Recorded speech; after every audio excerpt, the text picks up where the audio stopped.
Hello everyone, first of all Jai Hind to all of you. मैं अविनाश चौरसिया, आपका educator, आप सभी का स्वागत करता हूं हमारे यूट्यूब चैनल एस्पिरेंट्स में। आज ये हमारा इंडियन हिस्ट्री का 5th लेक्चर है, रिवॉल्ट्स ऑफ 1857 पार्ट 2। पिछला लेक्चर हमारा रिवॉल्ट्स ऑफ 1857 पार्ट 1 था। अगर आपने उस लेक्चर को नहीं देखा है तो जाकर जरूर देखिए। अगर आप वो देख लेंगे तो आपको ये लेक्चर बहुत अच्छे तरीके से समझ में आएगा। तो चलिए लेक्चर स्टार्ट करते हैं। हमने पिछले लेक्चर में पढ़ा था कि 1857 की क्रांति जो है बैरकपुर से स्टार्ट हुई थी मंगल पांडे के द्वारा। कब स्टार्ट हुई थी? 29 मार्च 1857 को। और वो जो है पूरे उत्तरी भारत में जो है क्रांति के रूप में फैल गई और सभी जगह से बहुत सारे क्रांतिकारियों ने उस क्रांति में भाग लिया। 1857 की क्रांति जो कि एक यादगार पल था। तो सभी क्रांतिकारियों ने सोचा कि हमें एक लीडर की ज़रूरत है, तो उन्होंने जो है बहादुर शाह जफर टू को जो है अपना लीडर सेलेक्ट किया। उनकी उम्र जो है उस समय 82 ईयर्स हो रही थी और उन्होंने अपना लीडर सेलेक्ट किया और अंग्रेज़ों के खिलाफ उन्होंने जो है मार्च टू दिल्ली का स्लोगन दिया और उन्होंने जो है क्रांति स्टार्ट कर दी। पर अंग्रेज़ों ने जल्दी ही जो है रिवॉल्यूशन को जो है दबा दिया, असफल कर दिया। यहाँ तक हमने जो है पिछले लेक्चर में पढ़ा था। अब आगे देखिए कि रिवॉल्यूशन को जो है अंग्रेज़ों ने कैसे असफल कर दिया, क्या कारण थी कि भारत की क्रांति जो है इतनी वीक रही। देखिए काउजेस के बारे में आज हम बात करने वाले हैं।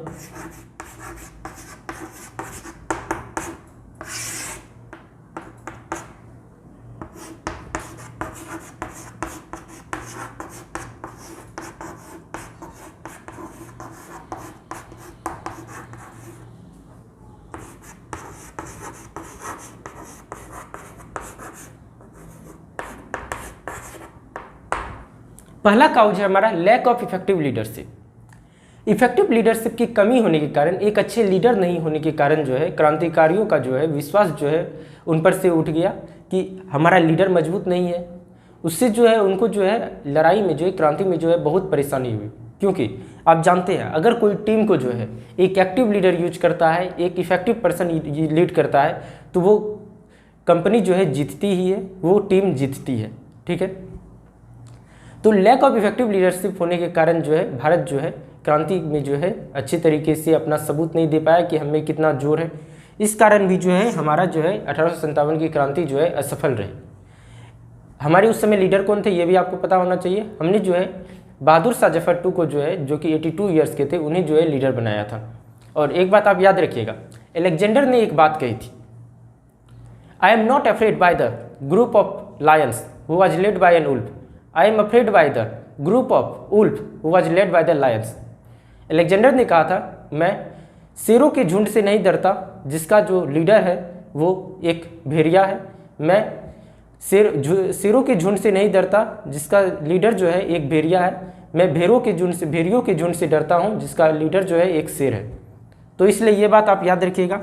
और हमारे यहाँ हो गया था कि हमारे क्रांतिकारी जो है शेर थे और बहादुर शाह जफर टू जो है एक भेड़िए का काम कर रहे थे, इफेक्टिव लीडर नहीं थे। इस कारण भी जो है हमें जो है 1857 की क्रांति में जो है असफलता मिली। याद रखिएगा। दूसरा हमारा काउज क्या है?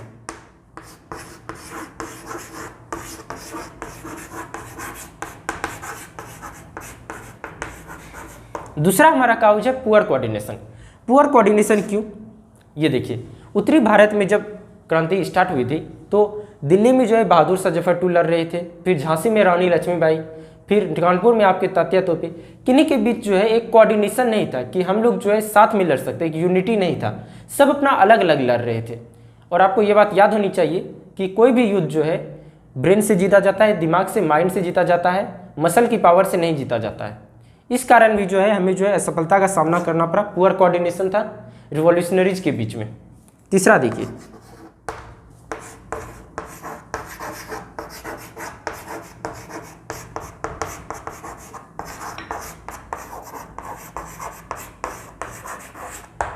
तीसरा हमारा काउज है poor quality of weapon.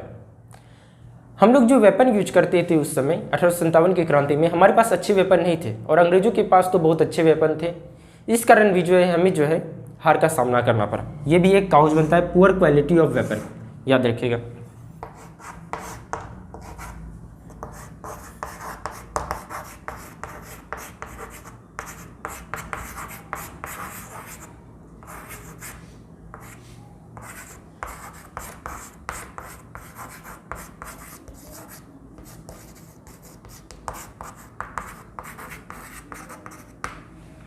Princely state supported Britishers. अब देखिए, भारत में जो है कुछ ऐसे प्रिंसली स्टेट थे जिन्होंने जो है रिवॉल्यूशन के टाइम जो है अपने देश का साथ नहीं देके जो है अंग्रेज़ों का साथ दिया। ये तो वही बात थी जैसे कि विभीषण ने जो है रावण का साथ नहीं देके राम का साथ दिया, और रावण उसी समय हार गया था जब विभीषण ने राम का साथ दिया। युद्ध में नहीं हारा था रावण, वो पहले ही हार चुका था। उसी तरह जो है बहुत सारे प्रिंसली स्टेट ऐसे थे जिसने जो है अंग्रेज़ों का साथ दिया युद्ध करने में और अपने ही रिवॉल्यूशनरीज को जो है हराया। वो प्रिंसली स्टेट आपको याद होने चाहिए कौन कौन थे, जैसे कि लखनऊ के नवाब साहब, फिर हैदराबाद के निज़ाम, फिर होलकर परिवार इंदौर का, गायकवाड़ परिवार और सिंधिया परिवार जो कि ग्वालियर के रहने वाले थे। इन्होंने जो है युद्ध में जो है अंग्रेज़ों का साथ दिया और अपने ही रिवॉल्यूशनरी से जो है दगा की धोखा किया। तो ये चारों जो है आपकी जो है पॉइंट हो गए जिसे आपको याद रखना है। कौन कौन काउज थे? Lack of effective leadership, poor coordination, poor quality of weapon और princely state supported the Britishers and not supported their own revolutionaries. ठीक है, ये चारों पॉइंट आप लिख लीजिए।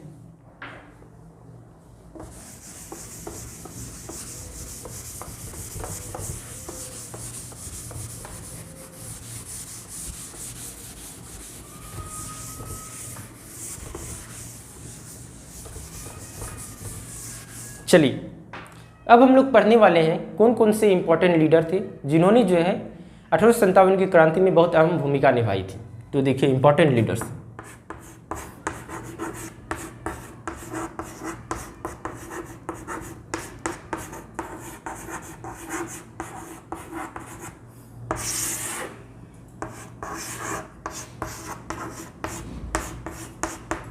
पहले हम लोग देखते हैं दिल्ली से कौन था। दिल्ली से जो है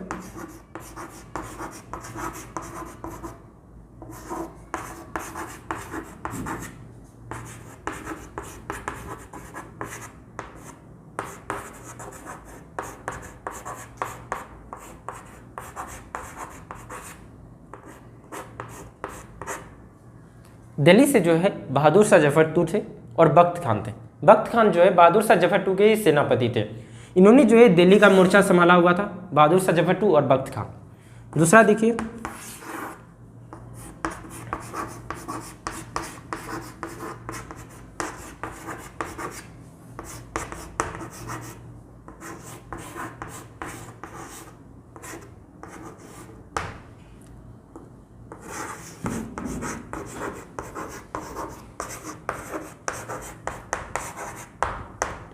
अब देखिए कानपुर से किसने मोर्चा संभाला हुआ था? तात्या तोपे और नाना साहेब ने। ठीक, तीसरा हमारा आ जाता है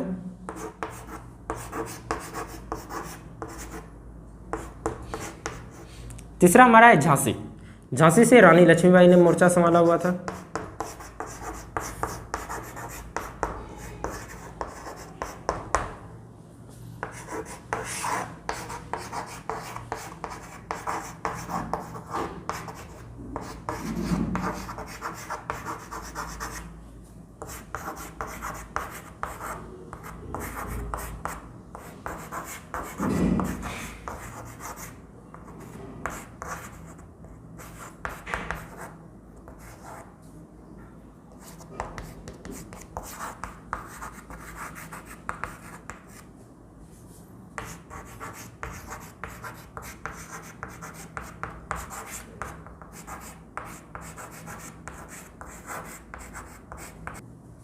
अब देखिए लखनऊ से किसने मोर्चा संभाला हुआ था? लखनऊ से जो है बेगम हजरत महल ने मोर्चा संभाला था। उनकी बेटी बिरजित कादिर थे और मौलानी अहमदुल्ला ने मोर्चा संभाला हुआ था। कौन कौन? बेगम हजरत महल, बिरजित कादिर और मौलानी अहमदुल्ला। इन्होंने जो है लखनऊ का मोर्चा संभाला हुआ था। अब आगे देखिए,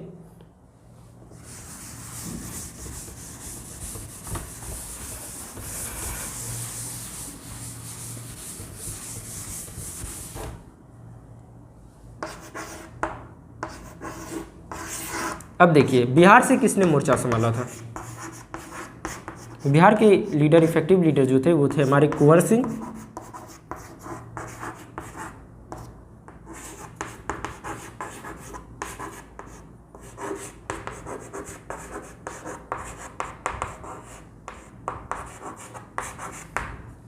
बिहार से जो है कुंवर सिंह और अमर सिंह ने जो है मोर्चा संभाला हुआ था। फिर आता है हमारा मेरठ।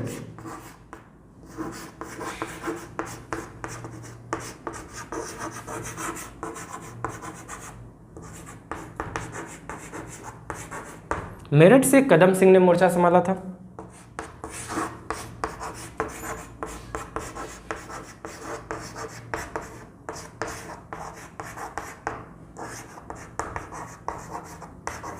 और मथुरा से जो है देवी सिंह ने मोर्चा संभाला था। ठीक है, तो आप ये नोट कर लीजिए। ये इंपॉर्टेंट लीडर थे 7 जगहों से, जिन्होंने जो है बहुत अच्छे से जो है 1857 की क्रांति में भाग लिया था। ठीक, अब देखिए इन लीडरों के साथ हुआ क्या। जब ये क्रांति में भाग लिए तो इन्होंने तो अंग्रेजों से हार का सामना करना पड़ गया, पर इनके साथ हुआ क्या था।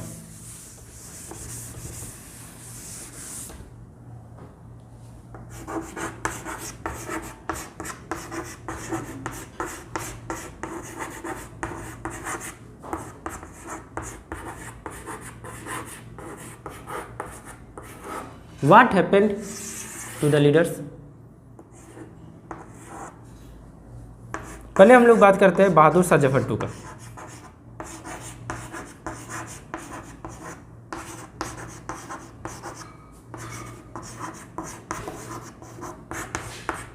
देखिए बहादुर शाह जफर को जो है लाल किले से अंग्रेजों ने जो है पकड़ लिया और जो है रंगून के जेल में डाल दिया। रंगून जो कि म्यांमार में है, रंगून के जेल में जो है इन्हें डाल दिया गया। और ये जो है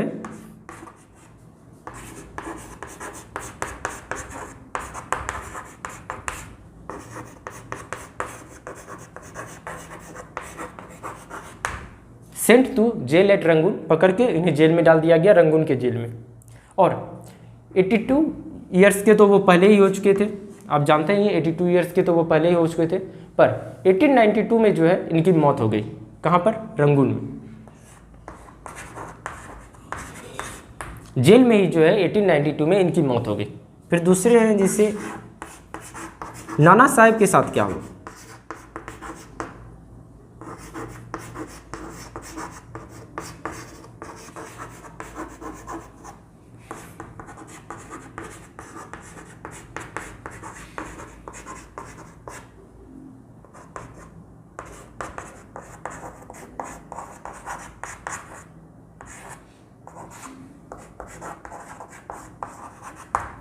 नाना साहेब और बेगम हजरत महल जो है नेपाल भाग गए। ये देखिए ये जो है रिवॉल्यूशनरी ऐसे थे कि जो कि लड़ाई के अंग्रेज से जो है इनका नाश नहीं हो जाए, इन्हें फांसी नहीं मिल जाए, इसके डर से जो है ये नेपाल भाग गए थे। देखिए कैसे डरपोक है।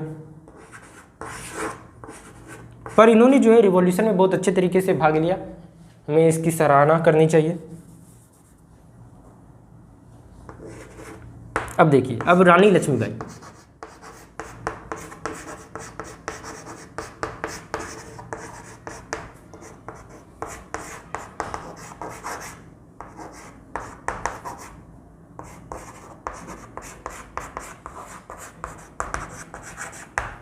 रानी लक्ष्मीबाई डाइड इन बैटलफील्ड। रानी लक्ष्मीबाई का जो है युद्ध स्तर पर ही जो है देहांत हो गया। और किसके द्वारा हुआ था? वो जो एक अंग्रेजी अधिकारी थे ह्यूग रोज।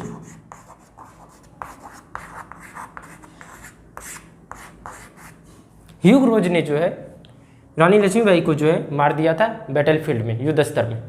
और रानी लक्ष्मीबाई के बारे में तो आपने सुना ही होगा, खूब लड़ी मर्दानी वो तो झांसी वाली रानी थी।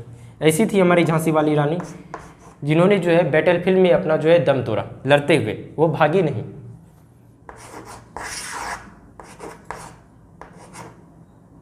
अब हम लोग बात करेंगे कुछ रिवॉल्यूशनरी को जो है फांसी दे दिया गया, जैसे कि हमारे हो गए तात्या तोपे,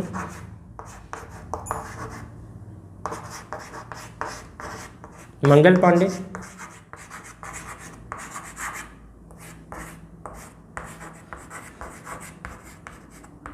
और भी बहुत ही रिवॉल्यूशनरी को जो है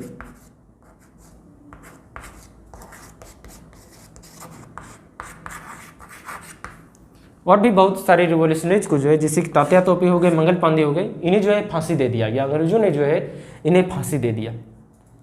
तो ये रहे आपके लीडर्स जिनका जो है जिनके साथ क्या क्या हुआ। बहादुर शाह जफर जो है उन्हें जो है पकड़ के रंगून के जेल में डाल दिया गया और 1892 में उनकी मौत हो गई।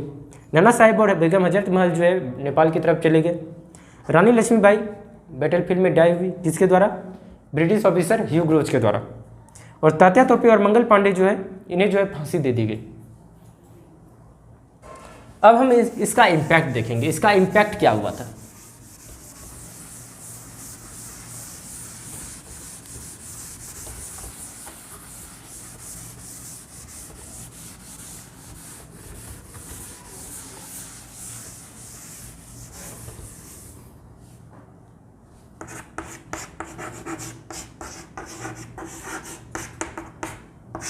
देखिए इसका इम्पैक्ट क्या हुआ।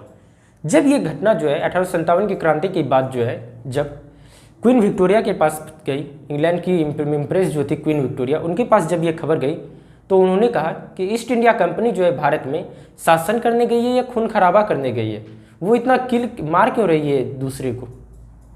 और शासन करना तो एक तरह से कि हम सबको संभाल के रखेंगे, इतनी लड़ाई तो नहीं होगी, यहाँ तो रिवॉल्यूशन चल रहा है, अलग ही लेवल पे क्रांति चल रही है। तो ये सुन के जो है क्वीन विक्टोरिया को बहुत दुख हुआ और इसके लिए जो है उन्होंने जो है गवर्नमेंट ऑफ इंडिया एक्ट 1858 पास किया। और उस समय जो है भारत के जो है गवर्नर जनरल थे लॉर्ड कैनिंग, याद रखिएगा।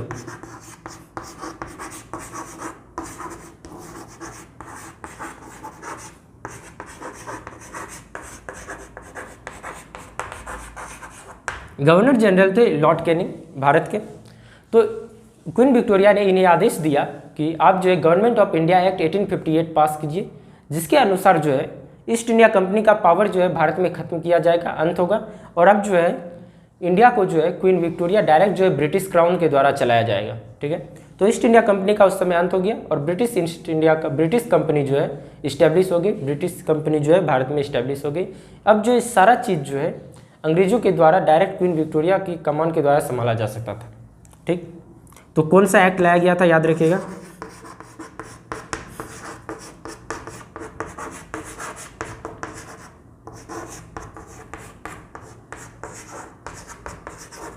Government of India act 1858।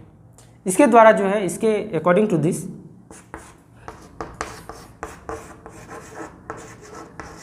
आपसे पूछ सकता है गवर्नमेंट ऑफ इंडिया एक्ट 1858 क्या था। तो देखिए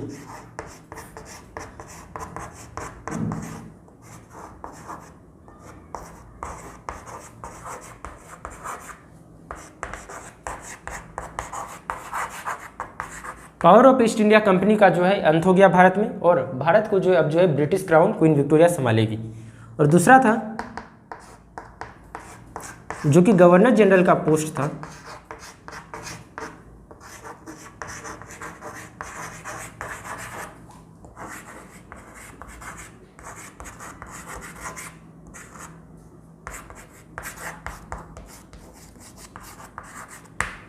गवर्नर जनरल का जो पोस्ट था वो जो है वाइसरॉय के द्वारा चेंज कर दिया गया। अब जो है भारत में गवर्नर जनरल का कोई पोस्ट नहीं होगा, अब इंडिया में जो है सिर्फ वाइसरॉय का पोस्ट होगा। और इसी के अंदर जो है लॉर्ड कैनिंग जो है इंडिया के जो है फर्स्ट वाइसरॉय बन गए,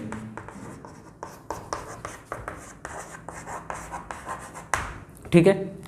तो एक बार बता देता हूँ शुरू से, गवर्नर जनरल जो है उस समय जो है 1857 में जो है लॉर्ड कैनिंग हुआ करते थे भारत के। जब क्वीन विक्टोरिया को ये बात पता चली तो उन्होंने कहा कि आप जो है गवर्नमेंट ऑफ इंडिया एक्ट 1858 पास कराइए, जिसके द्वारा जो है ईस्ट इंडिया कंपनी का पावर जो है एंड कर दिया जाएगा और इंडिया में जो है ब्रिटिश क्राउन का पावर इस्टेब्लिश किया जाएगा और क्वीन विक्टोरिया ही डायरेक्ट वहाँ से डिसीजन लेगी।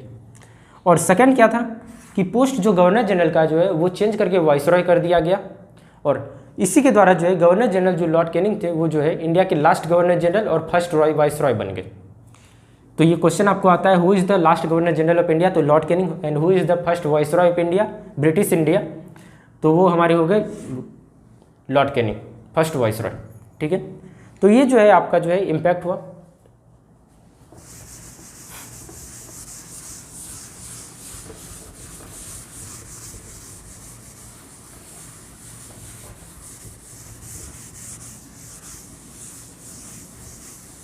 तो यहाँ पर जो है आप लोग का रिवॉल्ट ऑफ 1857 1857 की से क्रांति से जुड़ी सारी बातें यहाँ पर समाप्त होती है। इसके बाद जो है हम अगले लेक्चर जो कि हमारा जो है इंडियन हिस्ट्री का 6th लेक्चर होने जा रहा है, इंडियन नेशनल कांग्रेस के बारे में पढ़ेंगे। तो आज का लेक्चर आपका यहीं समाप्त होता है। तो इस लेक्चर के PDF का नोट्स आपको डिस्क्रिप्शन में मिल जाएगा, तो वहाँ जाइए, उसे ज़रूर से ज़रूर एक्सेस कीजिए। क्योंकि PDF बहुत अच्छे तरीके से बनाया गया है। फिर भी अगर आपको कोई डाउट हो तो आप हमें हमारे इंस्टाग्राम पे पूछ सकते हैं, और इंस्टाग्राम ID का लिंक जो है आपको डिस्क्रिप्शन में मिल जाएगा, तो वहाँ जाइए। और अगर आपको ये लेक्चर पसंद आया तो लाइक कीजिए, अपने दोस्तों के साथ भी शेयर कीजिए और सब्सक्राइब कीजिए, और बेल आइकन को जरूर दबाएं, क्योंकि उससे जो है आपको आने वाले लेक्चर का नोटिफिकेशन मिल जाएगा। तो चलिए अगले लेक्चर में मिलते हैं। जय हिंद, जय भारत।